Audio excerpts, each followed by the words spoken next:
Heidi-ho neighbors, Radio Goji here, and welcome back to Fez. And when we last left off, we were in this chamber with purple water and 4 blocks that we need to arrange in such a way so that their arrangements will match every single arrangement on the board.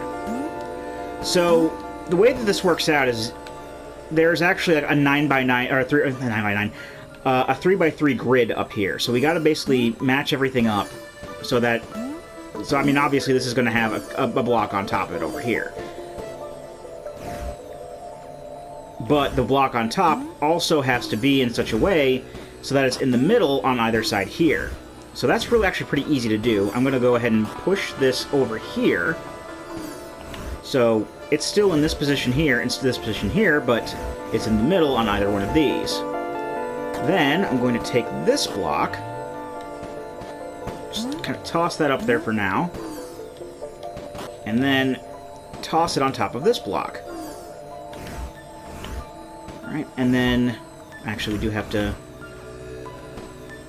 Oh, okay, that actually moved in such a way I didn't want it to.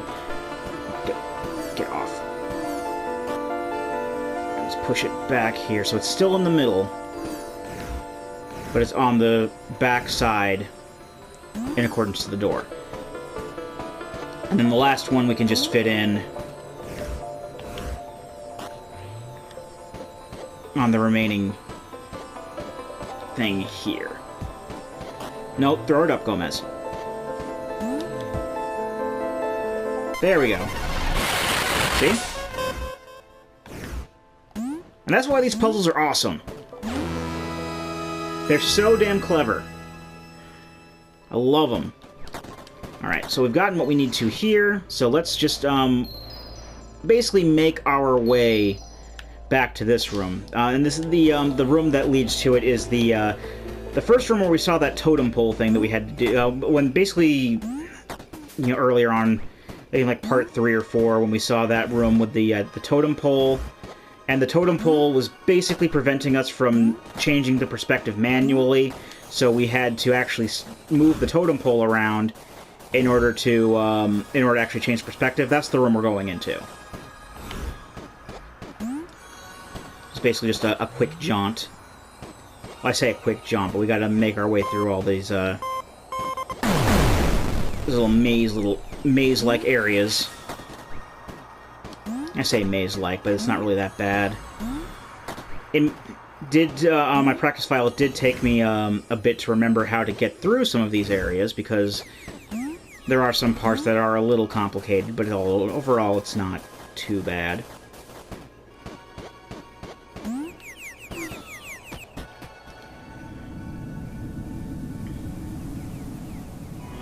So on Tuesday's video now, so hopefully...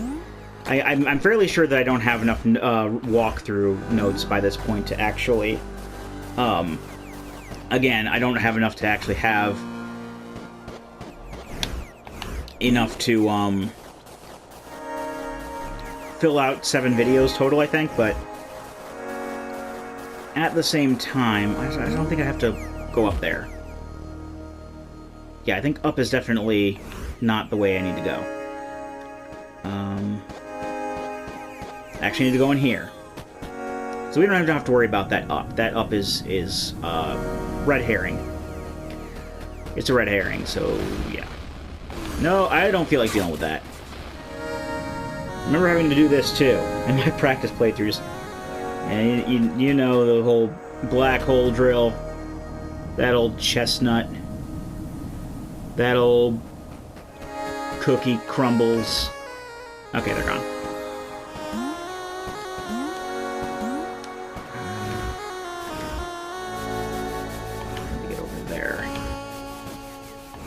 Oh, okay, right. We have to do it like this. We don't need fancy jumping. Every time in the past that I've said we needed to do fancy jumping has been a lie. Except for that platform thing that we just did with that treasure chest, with the invisible platforms. That was fancy jumping that we did have to do. Like any fancy jumping that I tried to force myself into thinking that we needed to do in this is actually, it's all a lie. I'm sorry, I lied to you. It wasn't really a lie. I don't know if it's really a lie if you don't know. I've been told that it's not really lying to people if you don't know if it's a certain way. Like if you get it wrong, but you're not aware that you're wrong, then it's not really a lie. It's just being wrong. So I didn't lie to you. I just didn't know any better. Well, I really should have. So this is that totem pole room. Hello, squirrel. Hello, bird. We actually have to jump up here in order to be able to manipulate the perspective. And I gotta find the door. There it is. And this is, again, a room that we've been in before but didn't do anything with. And this is actually a fairly simple puzzle. It did take me a bit to realize what to do. But let me find... There's another block down here I actually have to take up to the top. And I'll explain the puzzle when I get up there. There's just a question of changing perspective up to the next highest platform. And then failing. It's always a question of failing, I think. It's usually how that kind of stuff turns out. Alright, so let's throw it over first. Alright. So, what we have to do here is we have to, take these blocks and put them into these 4 holes in the center cube. Now, each block does go into a specific hole, and it's actually... It isn't that obvious at first. I didn't find it that obvious at first until I found out that all of the blocks looked different, had different designs on them. And then when you realize that all of the sides of the cube have different designs on them as well, well, then it's pretty self-explanatory from there. So you've got this one where it has a line going to the bottom and a line going off to the side, but not up or to the left. So what you have to do is you have to find the block that matches that, and put that in the center. So this one matches the lines up. And it'll light up to let you know that you're right. If you put one in that's incorrect, like this, it'll just spit it back out. So this one is obviously has 2 lines going across. So that's that one. Then this one has 3 lines going either across and up. So that's this block that we brought back from the bottom. And then this last block here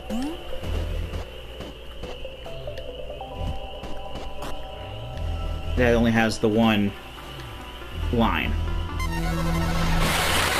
And that opens up a door down here.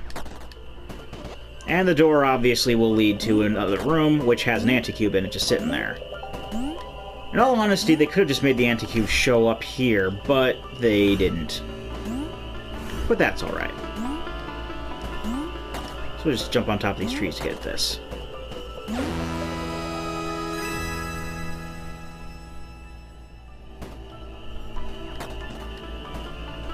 And then there's no warp out, so we gotta actually go all the way back to the nearest warp, which was a couple of rooms back, back in the, on those kind of ruins areas. Oh, rain's picking up. It's been pretty rainy and stormy all day, so there may be some thunder. Just forewarned, because the mic might actually pick it up, because it's a fairly decent mic. By fairly decent, I mean it's a lot better than the, clearly a lot better than the headset mic I'd been using.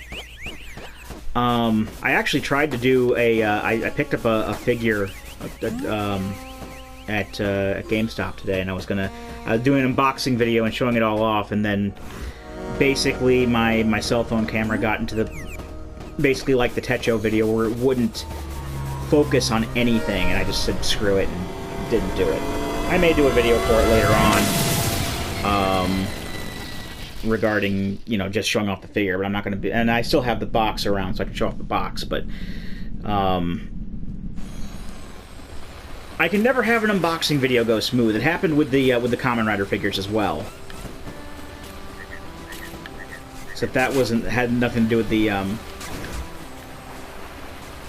That had nothing to do with the camera, the focus itself. That just had to do with me accidentally deleting the video as it was uploading to YouTube. Alright, let's go to the lighthouse. The lighthouse is going to be the last section of the water, so I'm not going to have enough to do an entire week's worth of videos, but yeah, we'll live. I think the lighthouse only has technically a few things to do here. When all is said and done, I should have 17 anti-cubes by the end. How many do I have? 13. So 4 more anti-cubes, so maybe that'll make more. It's not going to make 3 more, or 2 more videos after this, but not even 2 more. Like, 4 more. 4 more? 3 more. 3 more. 3 more after this. That's not going to happen, probably. Anyway, now that the black holes are gone, here's a little something that we've seen before several times, and never got to do anything with. This column here. This column is actually tied into the first person. I don't know if I really mentioned that before, but I did mention that we would be using these in the next playthrough, or in the current playthrough that we're in, and that holds true. So, well, that looks peculiar. Basically, if you look in the first person from these platforms, you'll be able to see something on the ground, like what's on the dock over there. And then if we look down on the dock, there's Tetris blocks.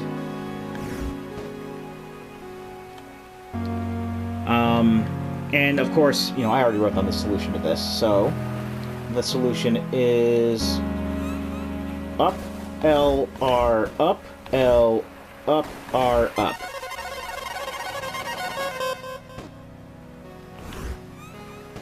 And then the anti-cube appears above the column. So that's that one. And of course, much like all of the other main branched off areas in this water section, there is a new door to explore. So let us explore the new door. That rhymes. And there's another tuning fork in here.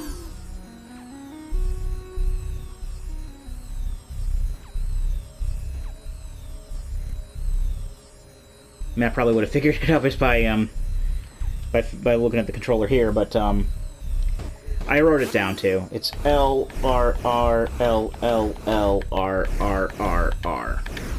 I think it messed up because it didn't turn on some of the times I pushed it. So let's try it again. L R R L L L R R R R.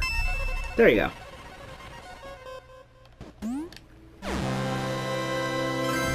Another one of those. So then back to the lighthouse. Where am I looking? No, we don't. We're not gonna. No, we're not gonna do black holes.